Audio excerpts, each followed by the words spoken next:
Mwiriwe, itariki 15 z'ukwezi kwa munane mwaka 2026.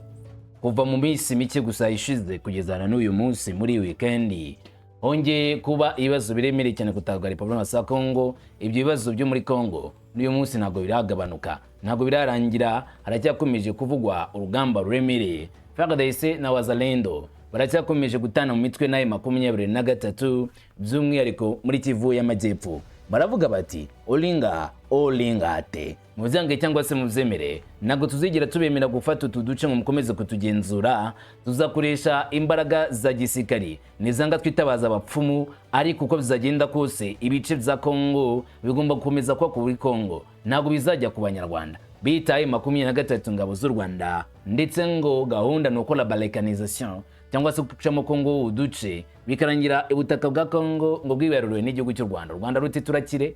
None muri Kalehe ibiri kuvugwa na mayobera, umubare wamaze guhitanwa na bino bisasu biri guterwa muri ya bice bya Chambombo ndetse na Lumbishi n'ibindi bice byo muri Kalehe. Imibare imikomeje gutangazwa buri saa buri segonda, ariko ibyo ngibi byo nibyo bitangaje. Inguni imwe yakorewe mu cyo twakita ambush idasanzwe yatezwe abarwanyi ba FARDC, ariko nabo batega igisa nk'icyo ngicyo kuri 23. Nimangwe ni kurangutikure ndaje tubigarukeho izabere muri cya cyerekezo cya Kalehe nyirizina. Muri Masisi waravugwa ubwicanyi bukaze, umuturage ngo yishwe n'abitwaje intwaro. Ni nyuma yuko byatangajwe iminsi mike ishize ko FARDC igusha kwerekeza abasikari bayo mu bice bitandukanye bya Masisi, arimo n'abacancuro b'imahanga ibikoresho bikomeye cyane bya gisirikari kugira ngo binjiye ku mirongo y'imbere ku gamba bahangane na M23. Nyuma ko na M23 itangiye gucika kime zo gufata ibice byo muri Walikale, ngo Masisi bagomba gukora ishoka byose kugira ngo naho bace intege M23 iyivemo. None atangiye kuvuga ubwicanyi bwibasira abasivile byagenze gute, ninde wapfuye, byatoyewe n'iki, ninde gushinjwa buno bwicanyi mu gihe bakomeje kwitana bamwana muri kino gihe cy'ubugamba nyirizina. U Rwanda na Congo bumvikanye ibishya, imikoranire igeza ku kuvanwaho kw'amakimbirane hagati y'impande zombi. Imigano ikomeje kuba nyuma y'amasezerano ya Washington yashyizweho umukono. Congo na Repubulika ya Demokarasi ya Congo bakomeje gushakisha inzira zose zashoboka kugira ngo amatati no kutumvikana hagati y'ugu zombi birangire, hazeho ubwumvikane bugeza ku iterambere, kuko ngo hari amahoro ndetse n'ubufatanye, iterambere rirambye rigera ku baturage bose b'ibihugu zose, baba Abanyarwanda cyangwa se Abakongomani. Kubwizo rero warifuzwa cyane cyane iterambere rihamye mu bijyanye na diplomasi, mu guhagarika ibitero byibasira ibice bitandukanye bya Repubulika ya Demokarasi ya Congo, ndetse n'andi matati ashobora gukomeza kuvuka muri kano karere k'Uburasirazuba bwa Afurika n'akarere k'iyaga bigari muri rusange. Tukivuga rero kuri iyo ngingo y'umutekano muke, umuryango wa SADC wo wakomeje kuvuga yuko ari ngombwa kurindira umutekano igihugu cya Repubulika ya Demokarasi ya Congo, gufasha mu kurangiza amakimbirane byuzuye. Ni byavuzwe inshuro nyinshi ko Repubulika ya Demokarasi ya Congo ishobora kuzabona undi musaza ututse muri SADC. Ibihugu bya SADC byiteguye kuzohereza abasirikari, nyamara Maître Kabombo Modiamvita ni minisitiri w'ingabo muri Repubulika ya Congo yagize gutya akora iyo rugendo rwerekeza muri kimwe mu gihugu bateguriyemo inama y'umuryango wa SADC. Ni inama yita ku mutekano ukomeje kwibasira Uburasirazuba bwa Repubulika ya Congo, kimwe n'ibihugu byo muri SADC nka Mozambique, no gushaka uburyo haboneka amahoro n'umutekano binyuze mu mbaraga za gisirikari. Ibanga Ramaphosa abifitemo ndari kubwira, ndetse ngo nicyo twakitega muri ubufatanye bwa Kinshasa na Pretoria, nubwo nanone ivuga ko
imirwano ikomeje kubera ku butaka bwa Repubulika ya Demokarasi ya Congo, hari kuvugwa ibidasanzwe cyane cyane muri Kivu y'Amajyepfo.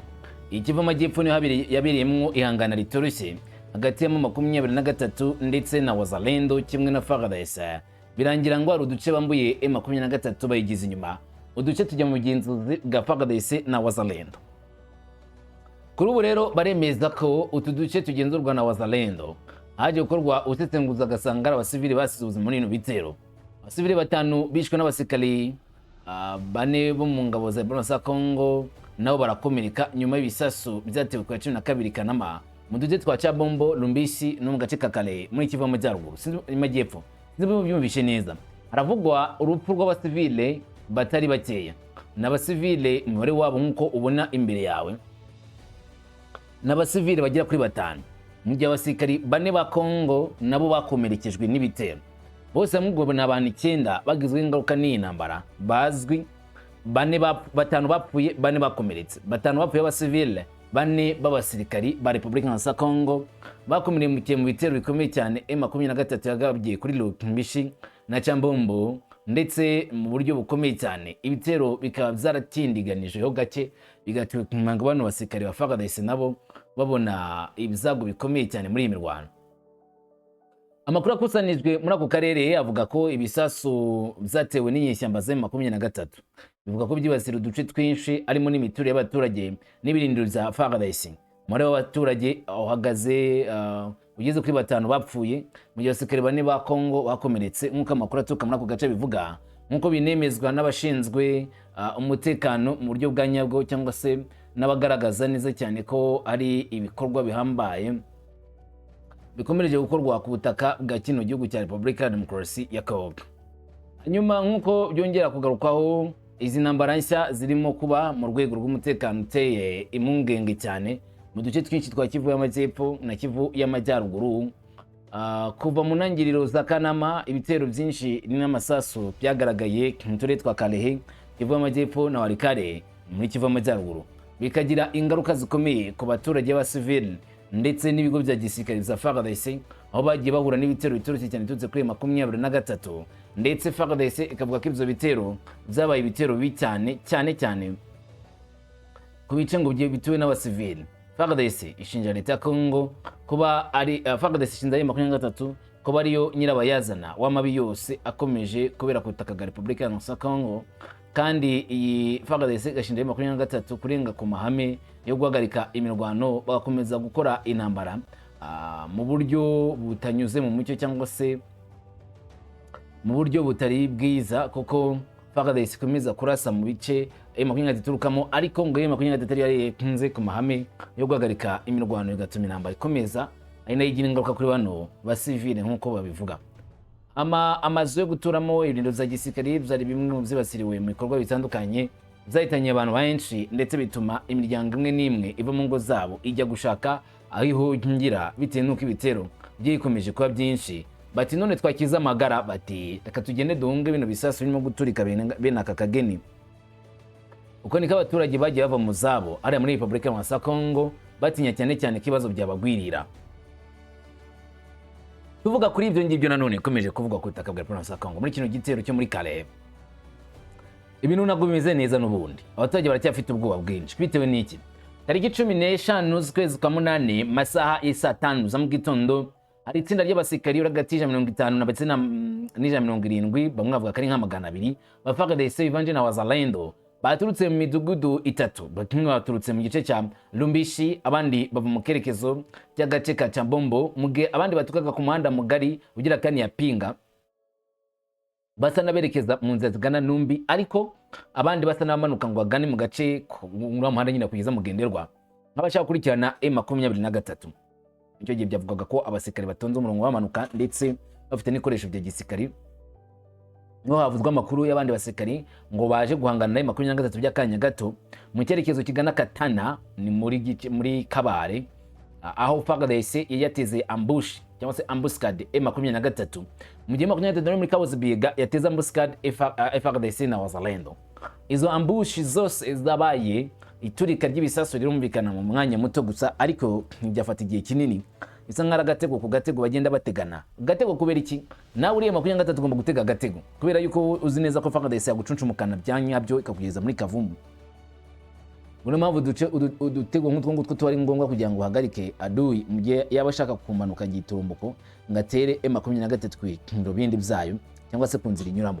Ni nako nabo babigenje rero no mu nzituruka muri Nyabantu ubwo ngo uva muri Kane ya Pinga uva muri Prito mu gice gituruka muri Hombo umanura abasikari ubanyuza muri Kaos Biega bajyana ngaho nawe 23 yahateze ambush itega FARDC ariko mu buryo butangaje FARDC isa nk'ariyo ibabanye ikibazo ahubwo kurusha uko byari bimeze.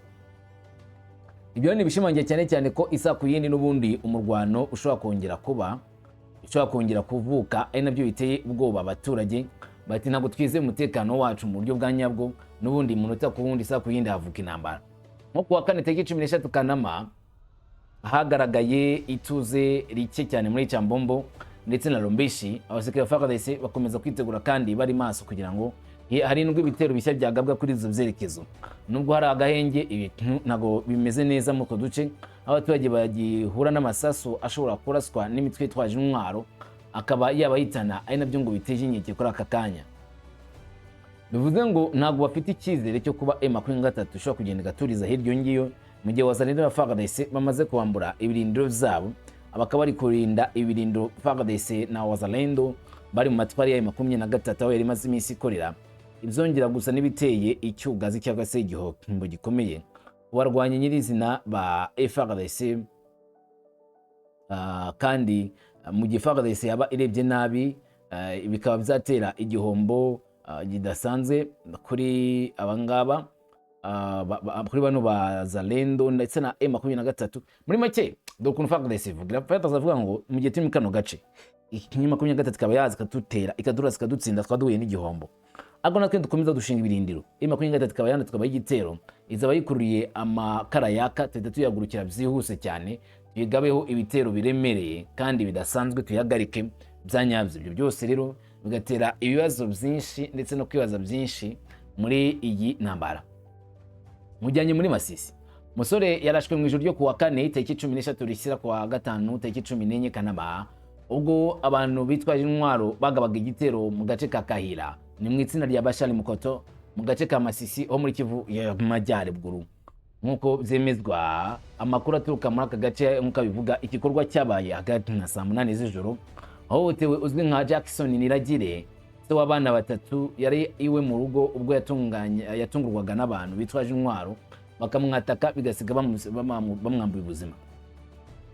Baramurashe baramukomeretsa bikomeye bamaze kubimenya abaturanyi bagerageje kwihutira kumujyana ku kigo ndabuzima cya Kirumbu kugira ngo avurwe ariko ubuzima bwe bwarushijeho kubangirika cyane maze Jackson Niragire apfa ari mu nzira mbere yo kugera ku kigo ndabuzima yari agiye kuvurirwa kugira ngo harebwe ko ari icyo abaganga bakora atarashira mu mwuka ariko urugendo rwamujyanye kwa muganga ntirwagira y'amahoro. Impamvu y'ubu bwicanyi kugeza ubu ntiramenyekana impamvu ya nyayo yatumye bamuhagurukira.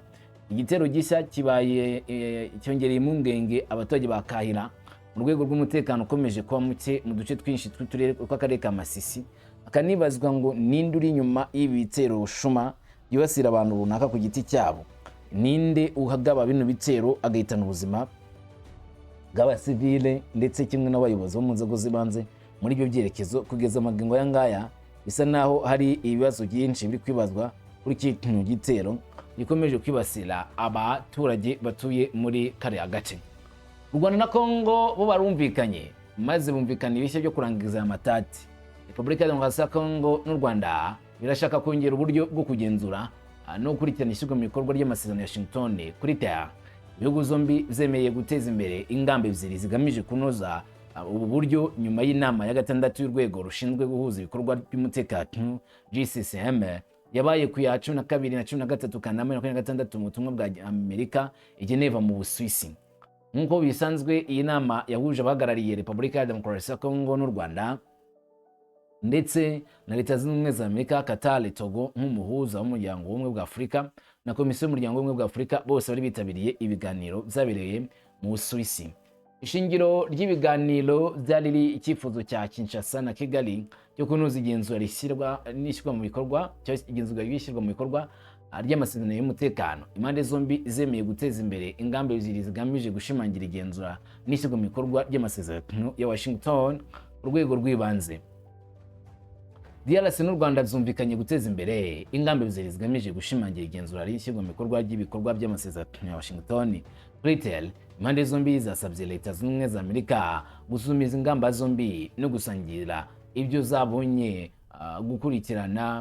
ibyo zabonye mu nama itaha, ibyo bazongera guhura nyine bige cyane ibyo bazabonye mu nama itaha ya komite ishinzwe gukurikirana no guhuza DCCM nk'uko itangazo bwaryo ryashyizwe hanze ryabigaragaje.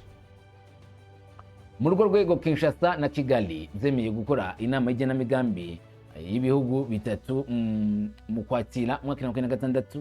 Inama yitezweho gutuma habaho gahunda ivuguruye y'ibikorwa igamije kuyobora ingamba zihuriweho z'impande zitandukanye mu gushyira mu bikorwa amasezerano y'umutekano ndetse no kunoza imikoranire, kwemeza mu buryo bwa burundu uburyo bw'amahoro n'ituze mu karere.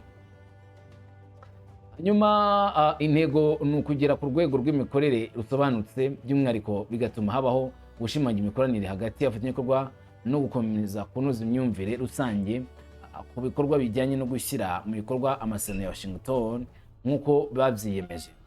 Itangazo rya nyuma rigira riti DRC n'u Rwanda byemeje gukora inama y'igenamigambi y'ibihugu bitatu mu Kwakira 2026 ivuguruye y'ibikorwa igena imbaraga zabo zihuriweho. Hanyuma muri iyo nama kandi itangazo rya nyuma ryarakomeje rivuga ko Komisiyo y'Umuryango w'Ubumwe bwa Afurika yagaragaje ibyavuye mu nama yo ku rwego rwo hejuru y'Umuryango w'Ubumwe bwa Afurika yabereye i Gaborone muri Botswana ku 24-25 Nyakanga 2026. Iyi nama yemereye cyane itsinda ry'abafasha b'Umuryango w'Ubumwe bwa Afurika kwemeza gahunda y'amezi 6 hamwe na gahunda y'ibikorwa zo guteza imbere inzira y'amahoro yewe n'Umuryango w'ibihugu bya Afurika mu burasirazuba bwa Kongo.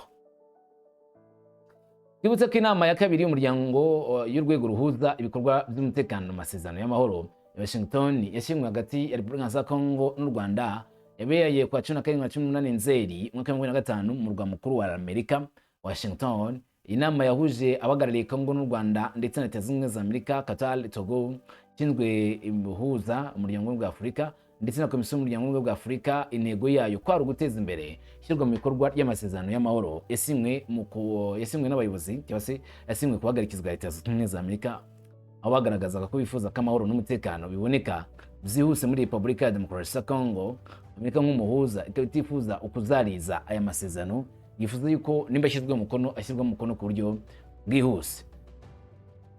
Minisitiri w'Intebe wungirije Minisitiri w'Ingabo z'igihugu n'abahoze ku rugerero Guy Kabombo Mudiambita yageze i Durban muri Afurika y'Epfo mu masaha ya kare yo ku wa gatandatu itariki 15 Kanama 2026. Hagarariye Perezida wa Repubulika Felix Antoine Tshisekedi Tshilombo mu nama isanzwe ya 46 y'abakuru b'ibihugu na za guverinoma b'Umuryango w'Iterambere ry'Amajyepfo ya Afurika SADC.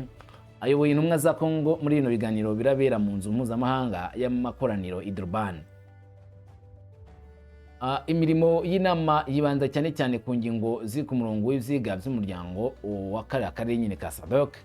Gusa amakuru avugwa nuko iyi nama ibaye nyuma y'uko n'ubundi abaye inama ku buryo bw'ikoranabuhanga ya SADC yanzuyemo ibintu bitatu by'ingenzi. Cya mbere ni ugutanga ituze muri SADC yose. Cya kabiri ni koroshya uburyo bw'ubuhahirane bwa muri SADC. Cya gatatu cyari ukwiga kuri Kongo n'ikibazo cy'intambara gikomeje kwibasira burasirazuba bwa Kongo, aho SADC n'ubundi yigeze kuza gutanga umusada muri kino gihe cy'intambara ariko bagasubirayo batagize icyo bageraho. Kuri ubu ngubu hari igitekerezo cyatanzwe na kimwe mu bihugu bifatanye na Repubulika ya Kongo byo muri SADC yuko n'ubundi muri SADC havamo abandi basirikari baza gutanga umusada kuri FARDC, hanyuma bikaba ngombwa cyane ko bajya hagati na hagati bakorana na MONUSCO ngo gukurikirana ishyirwa mu bikorwa ry'amasezerano ya Washington.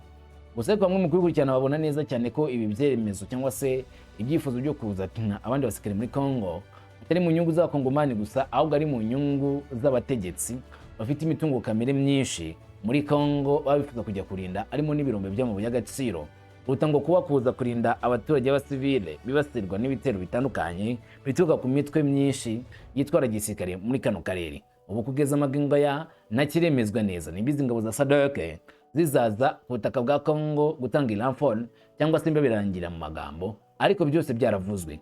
Evariste Ndayishimiye we yajyanye abasirikare muri Congo kandi agamye neza cyane ko ari abasirikare b'abanyamwuga bakora kinyamwuga kandi Congo ari yibitaho cy'u Rwanda. Bakavuga ati rero burya hari gihe yoca hera harya nyine bakabanza bagasubira gusubiza hamwe bwa mbere imbere yuko agenda no mu yindi mice ya Afrika nka za Sudani y'Epfo, Sahel. Ubu byifashe gute duhereye ngaha mwebwe n'u Rwanda? Umukuru w'umuryango w'ibihugu bya Afrika ngira navyo nyene abantu bakwiye kumenya ico ajejwe. Ubwa mbere n'umuvugizi w'iryo shirahamwe, n'umuvugizi waryo. Ikindi niwe ari kiraro gihuza ibihugu, hanyuma akongera akaba umuhanuzi. Nk'ubu ni ukuvuga ibikorwa twe twiyemeje gukora muri Afrika, urabaza uti we ngahi wawe bimeze gute, ingorane ze, kubera ni ubwira ibindi bihugu ingere kiya gihugu vyifashe. Ntutegeka, uri umuhanuzi, ntutegeka. Rero kuvuga ngo azohera he, naho ntoba umukuru w'ibihugu by'umwe bwa Afrika, ikibazo kindaba ntegereza kwitorera umuti. Hari intambwe mumaze kugira ko muri no minsi? Intambwe muriko muravugana, murabana yavuga cyo byarahagaze. Erega u Rwanda ntiturigira tuya kuvugana. Erega abanyarwanda urazi ko arabavukanye. Abanyarwanda barerewe gaha benshi, abatarerewe ibindi bihugu benshi barerewe. Aho n'abarundi barerewe mu Rwanda. Hari abarundi barereweyo. Nuvuga bivuga ko abanyarwanda n'abarundi nta kibazo na kimwe bafitaniye. Ni ikibazo kiri mu burongozi. Indongozi nazo rero turazinanye twese. Je nk'ubu niyo duhuye ikibazo mbaza n'ikimvuga nti nobo ndacarindiriye ko mushira mu ngiro ivyo twumvikanye. Kamutabishira mu ngiro rero ngira ngo mufisi yindi ntumbero. Twebwe rero turarindiriye ico muzoshaka nico tuzokwakira. Mushaka ingwano tuzoyakira, mushaka amahoro tuyakira. Twebwe nta muntu yigasomborotse igihugu cy'u Rwanda. Je narabajije basi nimuvuga ico Uburundi bwobaha kugira ngo muduha amahoro, mutubwire ico muduhora. Eka ntacyo barigira bambwira. Hanyuma rero urumva twebwe turahura tukaramukanya.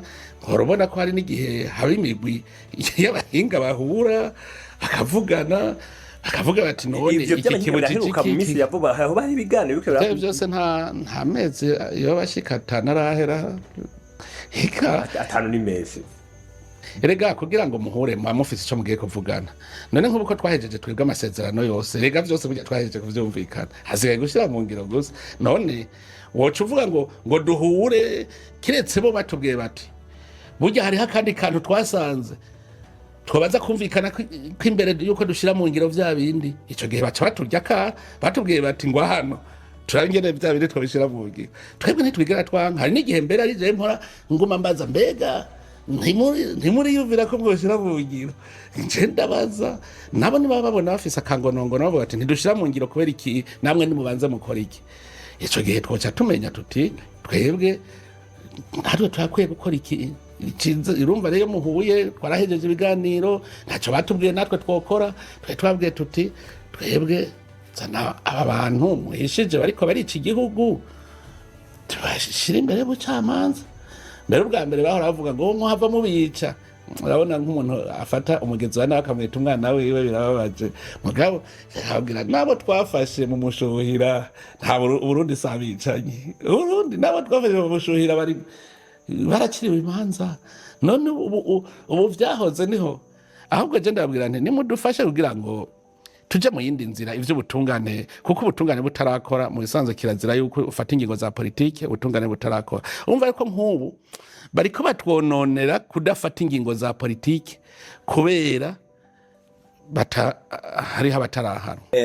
Ejo bundi haheruka intumwa za leta ya Kongo ngaha, zari intumwa z'abatavuga rumwe na leta ya Kongo.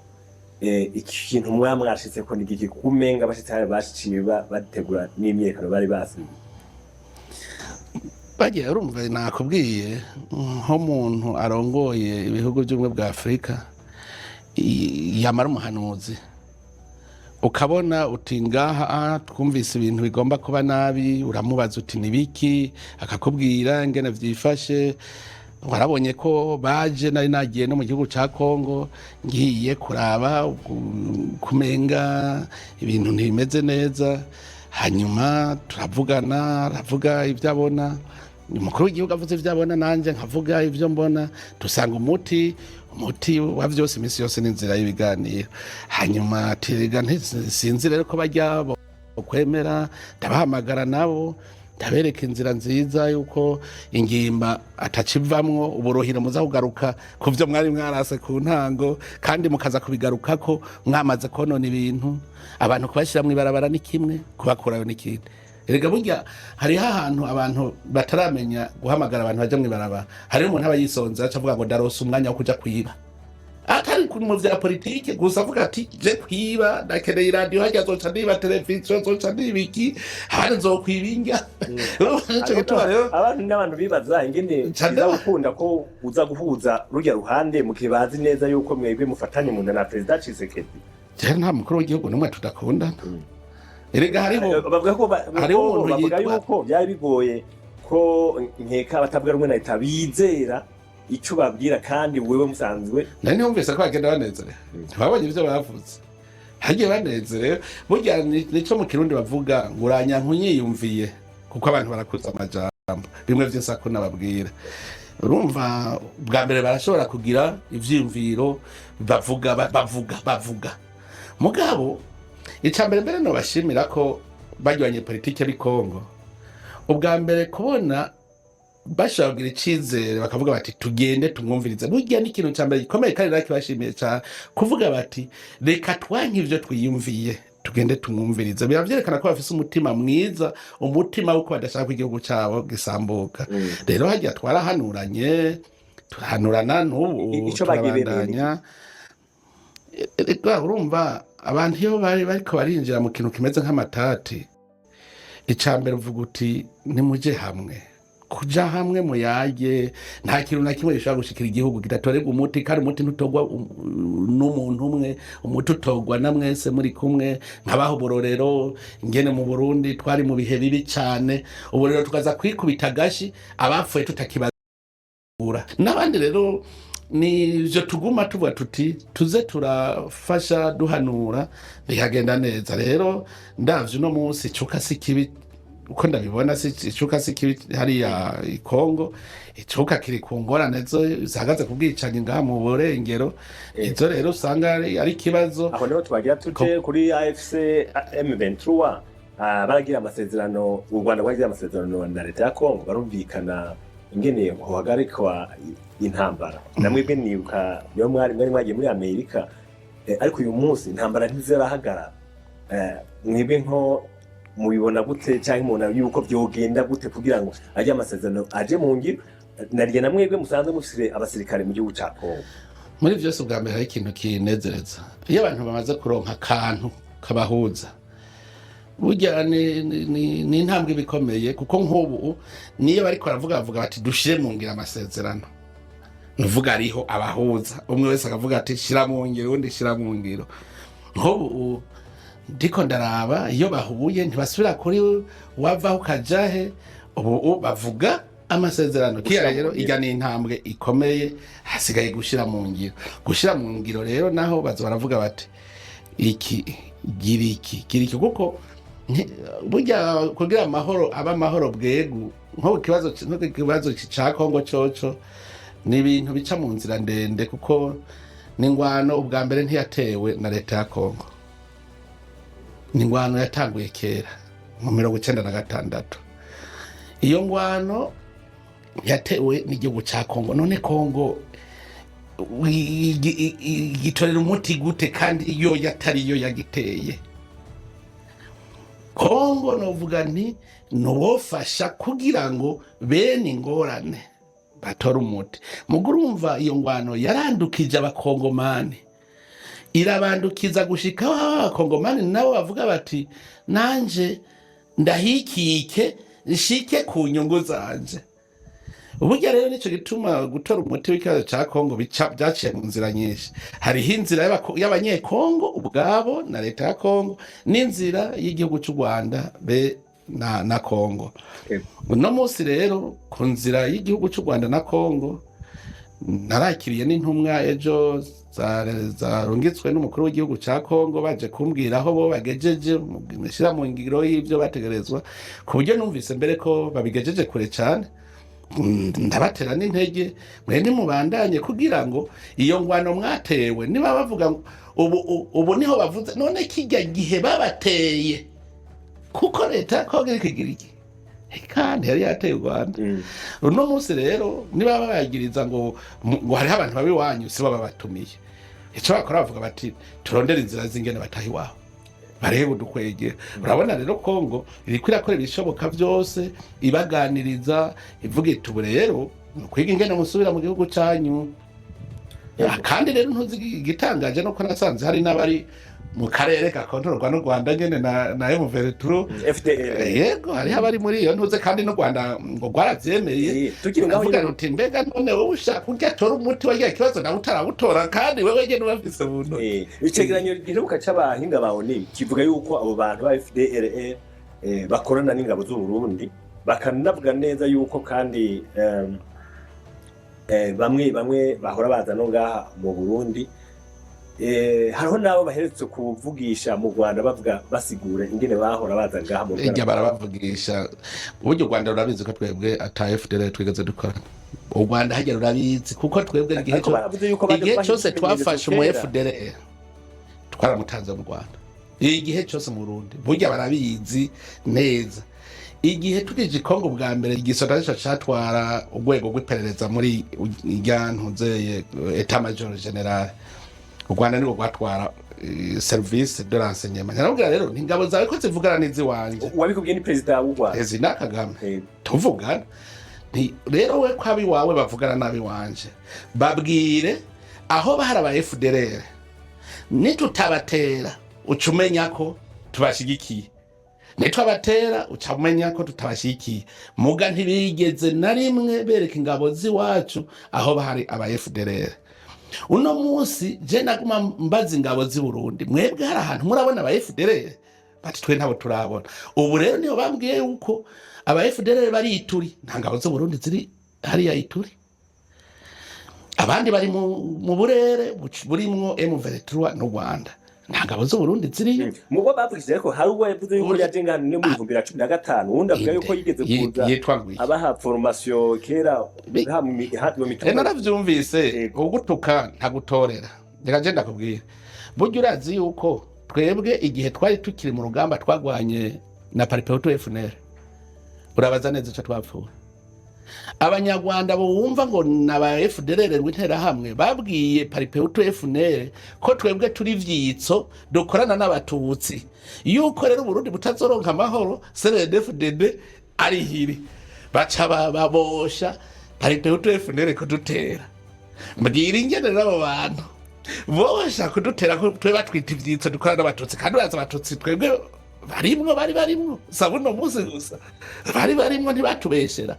None mbwira ingene abo bahindukiye baca baza kutwigisha. Mugabo u Rwanda ruragerageza kurementanya kugira ubwira amakungu ko twebwe turi babi, kugira ngo basigura igituma bafise bajya bariko bica abarundi, basigura igituma aribo babogekerereza. Ivyo ntibibaho. Hanyuma iyo FDLR urumva